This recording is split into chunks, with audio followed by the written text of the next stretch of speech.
Hayaan ninyo akong kausapin kayo mula sa puso. Ako po si Dr. Miguel Santos, isang doktor na nangangalaga sa ating mga nakatatanda. Pagkatapos ng edad na 60, may isang bagay na unti-unting nagbabago. Halos hindi mo ito namamalayan sa una, pero malinaw ang epekto. Mapapansin mo na ang mga salita sa paborito mong libro ay hindi na kasing linaw ng dati. Ang mga muka sa simbahan ay tila mas malayo. Kahit ang mga simpleng bagay tulad ng pag-aayos ng iyong mga asanggiya, mga gamot o pagbabasa ng recipe ay nangangailangan ng mas malaking pagsisikap kaysa noon. Pamilyar po ba ito sa inyo? Kung oo, nais kong linawin. Hindi po kayo nag-iisa at hindi ito guni-guni ninyo lamang. Ang totoong nangyayari ay ang iyong retina, ang maninipis na bahagi sa likod ng iyong mata na siyang responsable sa pagkuha ng detalye at liwanag ay nagsisimula ng humina. At narito, ang mapanganib na bahagi, hindi ito masakit. Ang retina ay walang mga reseptor ng sakit, kaya ang pinsala ay tahimik na namumuo buwan-buwan hanggang sa isang araw ay magising ka na lang at mapagtantong hindi mo na mabasa ang dyaryo. Iiwasan mo nang magmaneho sa gabi. Hihinto ka na sa pagkilala ng mga muka sa gitna ng maraming tao. Hindi lamang ang iyong paningin ang nawawala. Ito ay ang iyong kalayaan, ang iyong kumpiyansa, maging ang iyong koneksyon sa mundo sa paligid mo. Nasaksihan ko ito sa aking mga pasyente na nasa edad 60 pataas. Mga malalakas at may kakayahang mga tao na dahan-dahang tumatalikod sa buhay na kanilang minamahal. Hindi dahil gusto nila, kundi dahil ang kanilang mga mata ay sumuko bago pa man sila. Pero heto ang gusto kong marinig ninyo ng malinaw. Ang paghinang ito ay hindi tiyak na mangyayari at hindi po kayo walang magagawa.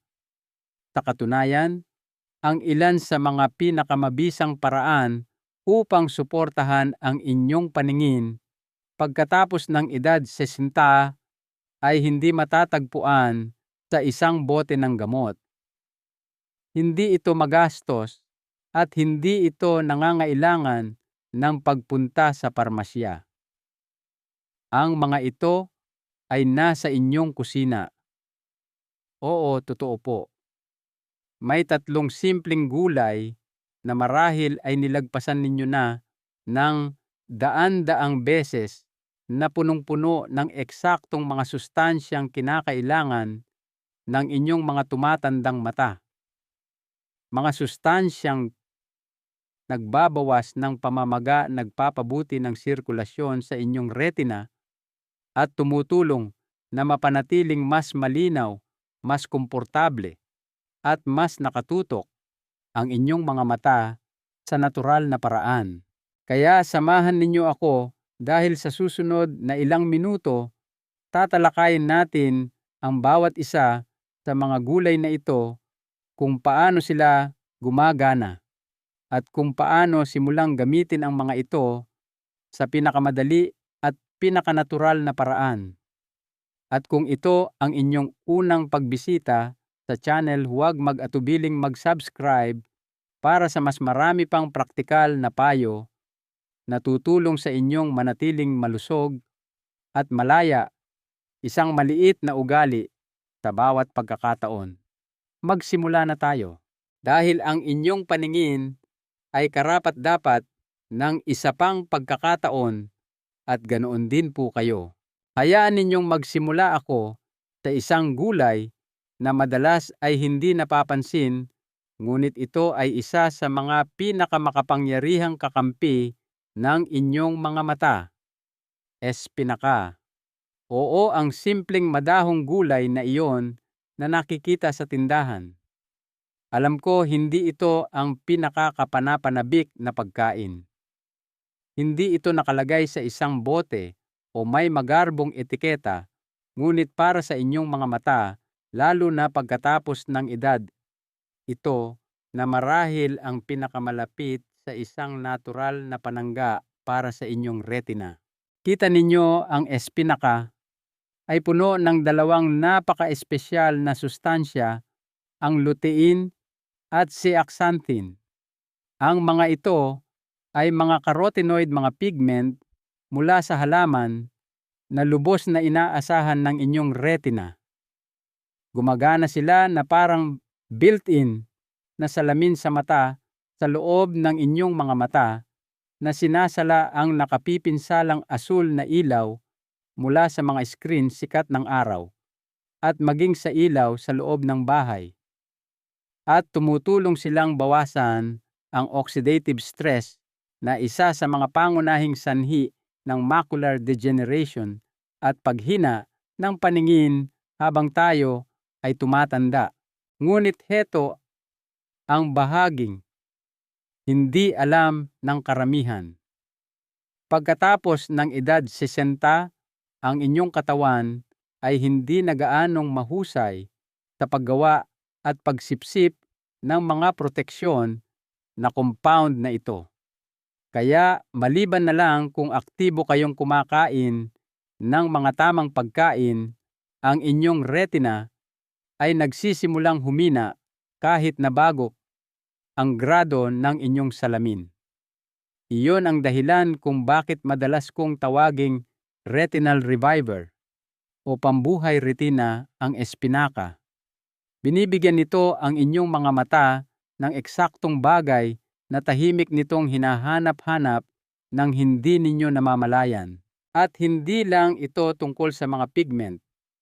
Ang espinaka ay mayaman sa vitamina K, folate at iron na mula sa halaman na tumutulong na alagaan ang mga pinong ugat ng dugo na nagbibigay supply sa inyong mga mata. Ang mga sustansyang ito ay nagpapabuti ng sirkulasyon sa retina na tumutulong na makarating ang oxygen at sustansya kung saan sila kinakailangan. Hayaan ninyong ikwento ko sa inyo ang tungkol sa isa sa aking mga pasyente. Ang pangalan niya ay si Aling Linda. Siya ay 70 taong gulang, matalas pa rin ang isip, ngunit sinabi niya sa akin na nagsisimula na siyang mainis sa kanyang mga hapon. Pagsapit ng 3:00, sabi niya parang nanlalabo na ang lahat. Sinimulan na niyang iwasan ang mga crossword puzzle at nakaligtaan pa ang ilang pagpupulong sa book club dahil masyado nang nakakapagod magbasa. Wala kaming ginawang kakaiba.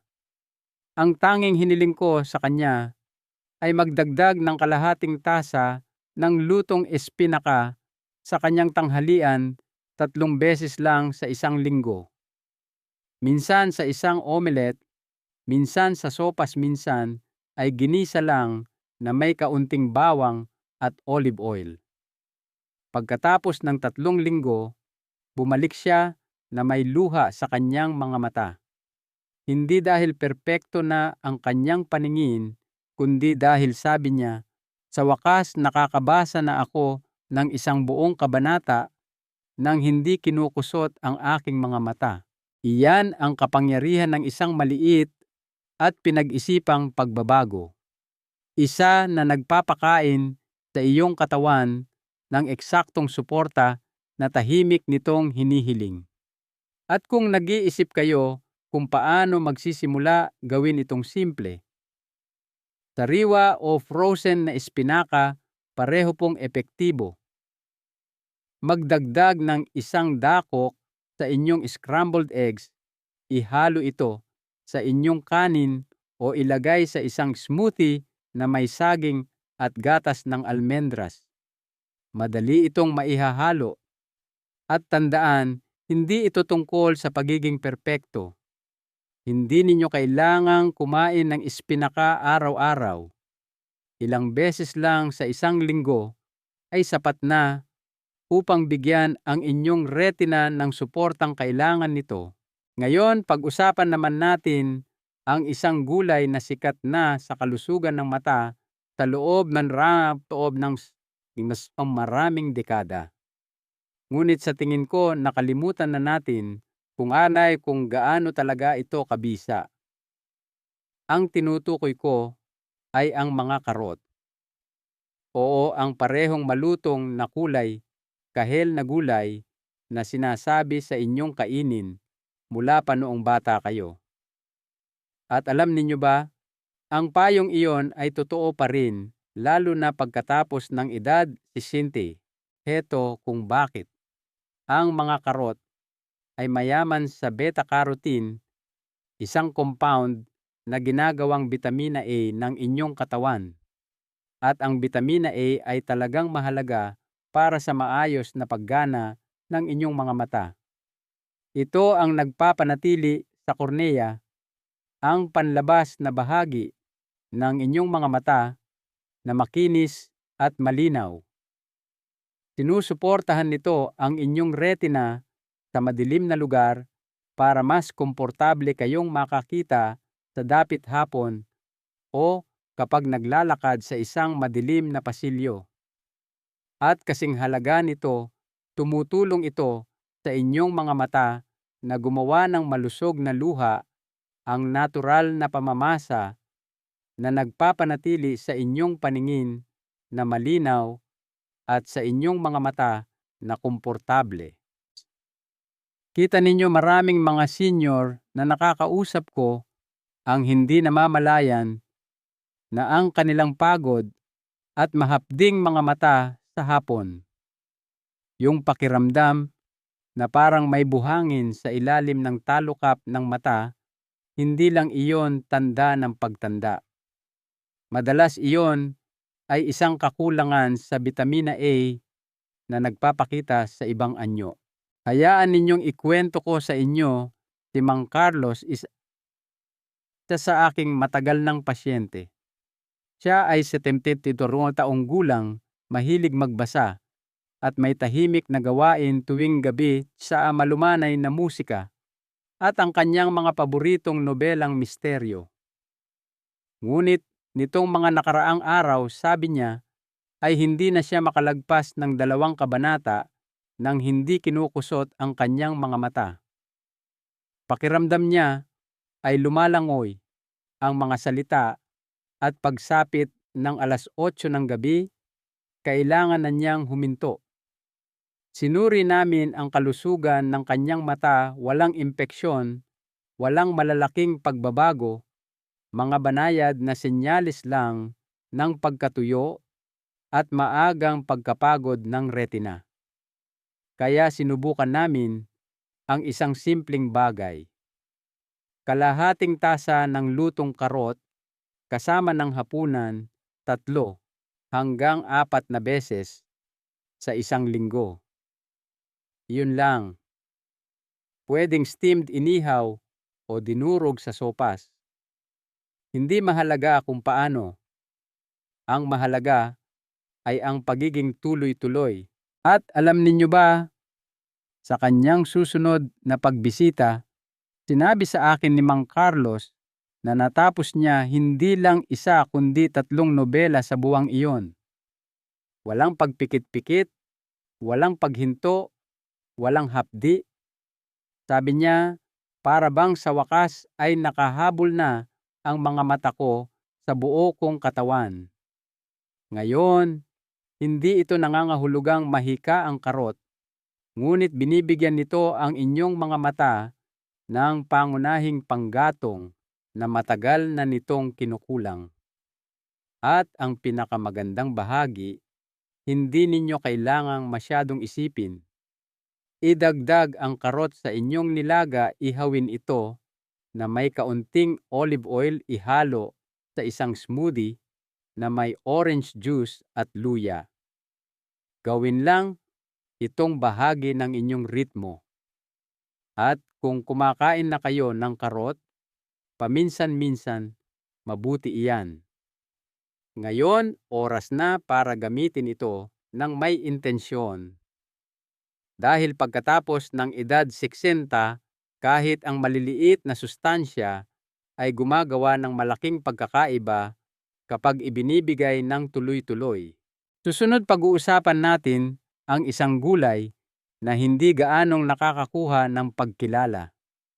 Isa na nagtatayo ng pader ng depensa laban sa pamamaga at pagtanda mula sa loob palabas. Pag-usapan natin ang broccoli. Kung ang espinaka ay nag-aalaga sa inyong retina at ang karot ay nagpapanumbalik ng pamamasa at linaw, ang broccoli naman ay pinoprotektahan ang inyong mga mata sa mas malalim na antas kung saan nagsisimula ang pamamaga at pagtanda. Kita ninyo pagkatapos ng edad na isiti ang inyong mga mata ay hindi lang natutuyo o nawawalan ng linaw.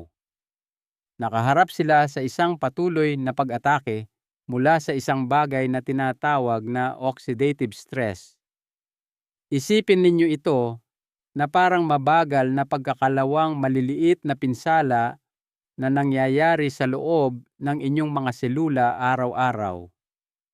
At kung hahayaan, maaari nitong pabilisin ang mga kondisyon tulad ng macular degeneration, pagnipis ng retina at pangkalahatang pagkapagod ng paningin.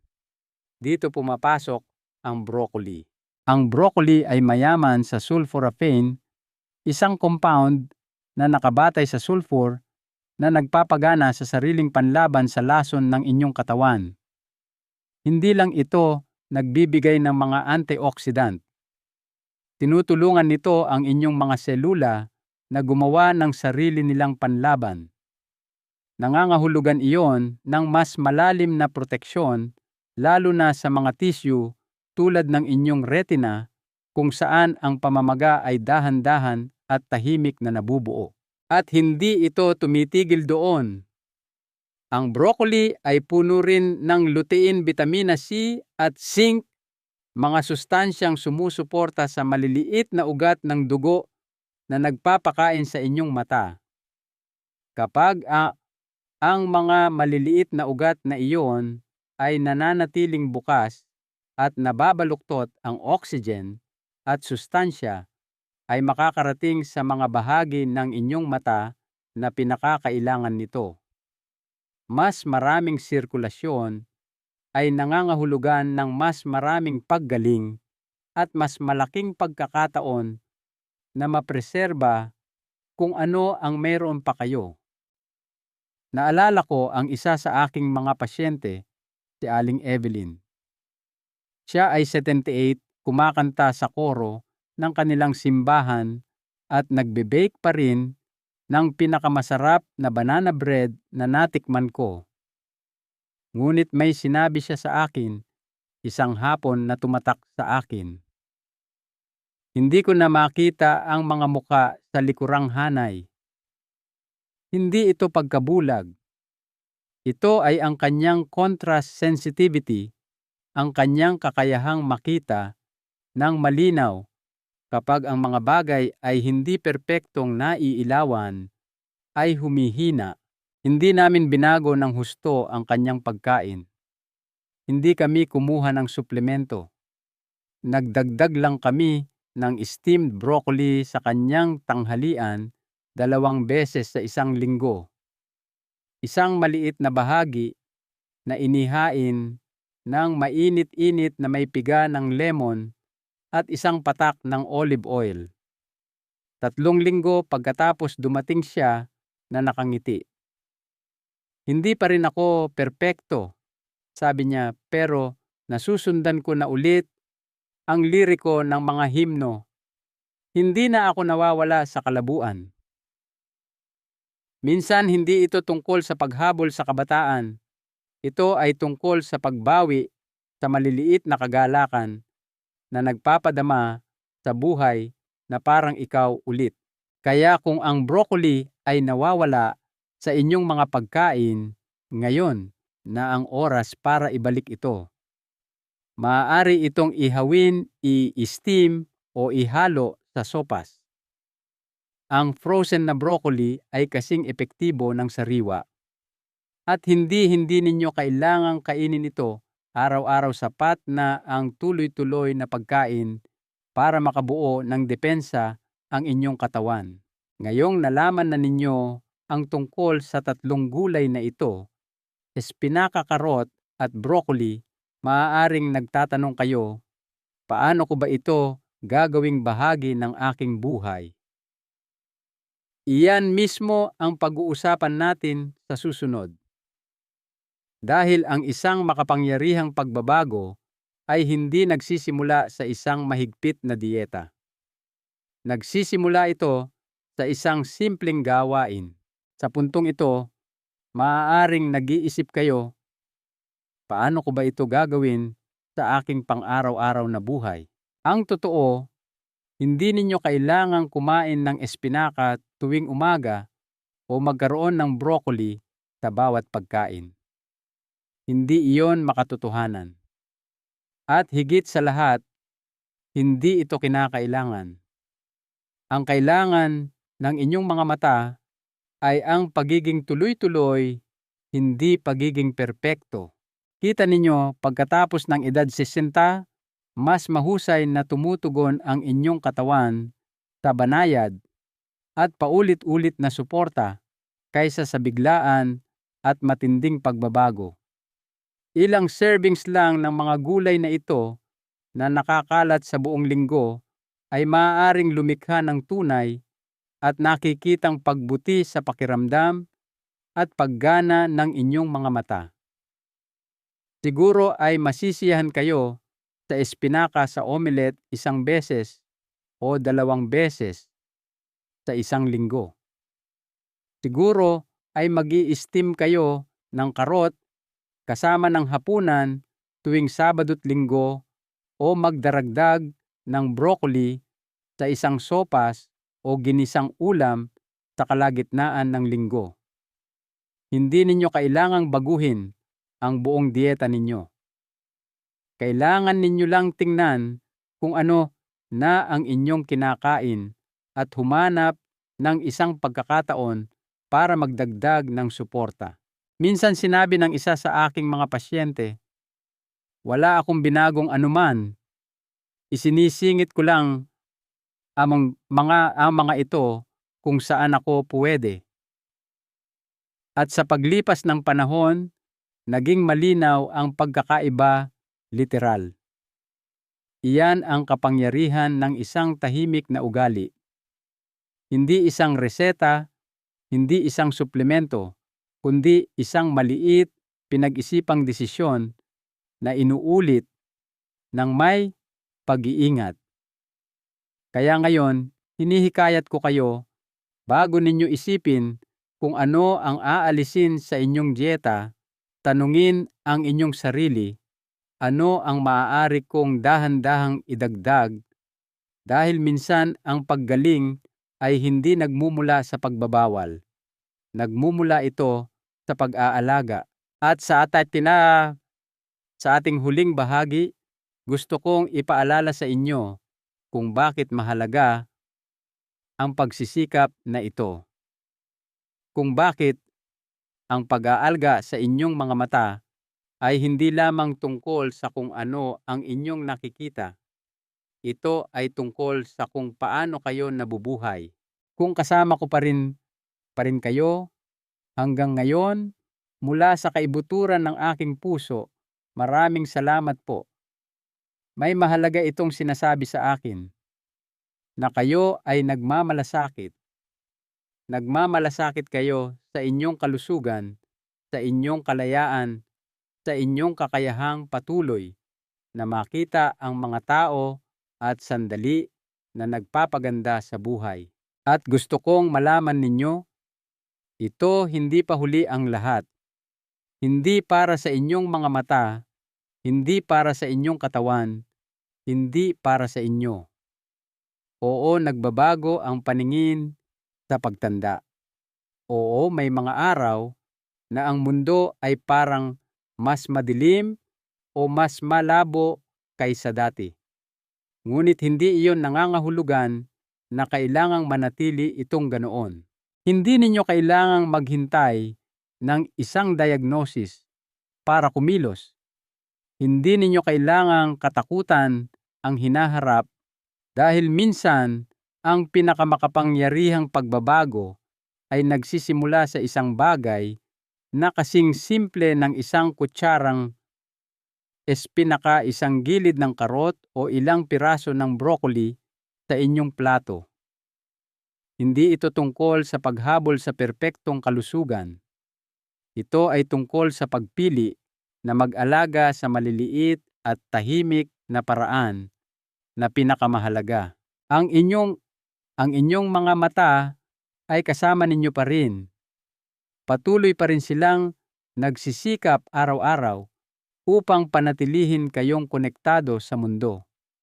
At may kakayahan pa rin silang tumugon kung bibigyan ninyo sila ng suportang nararapat sa kanila. Kaya hinihikayat ko kayo magsimula ngayong linggo. Humanap ng isang pagkain lang isang sandali para maglagay ng isang bagay na masustansya at pagkatapos ay gawin itong muli. Dahil sa paglipas ng panahon, ang maliliit na pagpiling iyon ay maaaring makagawa ng higit pa para sa inyong paningin kaysa sa inaakala ninyo. Narito ang isang mahalagang aral na nais kong iwan sa inyo. Ang pag-aalaga sa ating kalusugan ay hindi tungkol sa pagiging perpekto, kundi tungkol sa pagpapakita ng pagmamahal sa ating sarili sa maliliit at tuloy-tuloy na paraan. Ang bawat kutsara ng masustansyang pagkain ay isang boto para sa isang mas malinaw at mas masayang bukas. Kung ang video na ito ay nagbigay sa inyo ng isang bagay na nakakatulong, isang bagong ideya, kaunting inspirasyon, o kahit ang pakiramdam na may nakakaintindi sa inyo, labis kong ikagagalak kung susuportahan ninyo ang channel na ito. Paki-like po ang video, ibahagi ito sa isang taong mahalaga sa inyo at mag-subscribe para hindi ninyo makaligtaan ang mga susunod na video.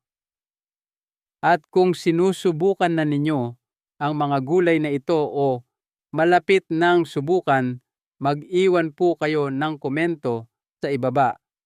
Ang inyong kwento ay maaaring eksakto ang kailangan marinig ng iba. Muli, ako po si Dr. Miguel Santos na nagpapaalala sa inyo, ang kalusugan ay hindi tungkol sa pagiging perpekto. Ito ay tungkol sa pagiging naroroon para sa ating sarili.